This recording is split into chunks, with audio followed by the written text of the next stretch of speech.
Continúa la segunda entrega de vales a los pescadores yucatecos con motivo de la Veda del Mero, programa que beneficia a sus familias como a los comercios de los municipios. La Veda del Mero se estableció para promover el crecimiento de la biomasa del mero y hacer sustentable su captura. Por eso el gobierno del estado creó el programa de respeto a la Veda del Mero 2021, en el cual se apoyan a más de 12,000 pescadores para que dándoles un apoyo económico para que se mantengan en puerto y no salgan a pescar mero.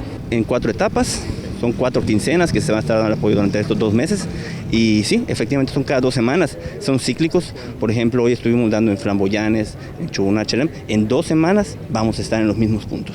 Anteriormente los apoyos se daban por medio de una despensa y un apoyo económico. Ahora se otorgan vales. Muchas veces la despensa no satisfacía las necesidades de las familias de los pescadores.